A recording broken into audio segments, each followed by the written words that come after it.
জাতীয় দলে এক সময়কার অবিচ্ছেদ্য অংশ, কিন্তু এখন উপেক্ষিত এক নাম সাকিব আল হাসান।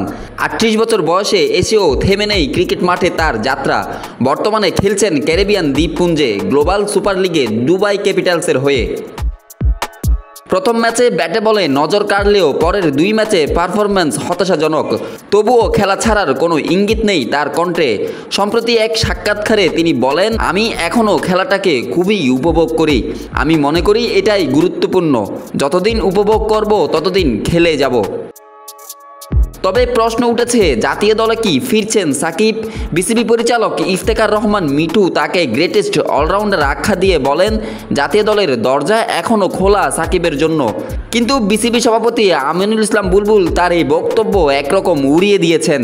তিনি বলেন, বোর্ডে সাকিবের ফেরা নিয়ে কোনো আলোচনা হয়নি। আমি অফিসিয়ালি এমন কিছু শুনিনি। তবে শুধু মাঠ নয়, রাজনীতির ময়দানেও সাকিব ছিলেন সরব। দ্বাদশ সংসদ নির্বাচনে ক্ষমতাচ্যুত আওয়ামী লীগের প্রার্থী হিসেবে অংশ নেন এবং মাগুরা থেকে সংসদ নির্বাচিত হন সাকিব। কিন্তু ছাত্র জনতার অভ্যুত্থানে আওয়ামী লীগ সরকার পতনের পর তিনি আর দেশে ফেরেননি। যুক্তরাষ্ট্রে অবস্থানরত সাকিবের বিরুদ্ধে দেশে রয়েছে হত্যা মামলা এবং আর্থিক কেলেঙ্কারির অভিযোগ।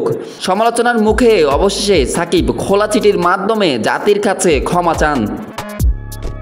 এখন প্রশ্ন, দেশ, দল, রাজনীতি সব ছাপিয়ে সাকিব কোথায় দাঁড়িয়ে? অন্য সবার মতোই তার ভবিষ্যৎ ঘিরে রয়ে গেছে অনেক প্রশ্ন, আর হয়তো উত্তর খুঁজছে পুরো একটি প্রজন্ম। সাকিব কি ফিরবেন জাতীয় দলে? Desk report, news now sports.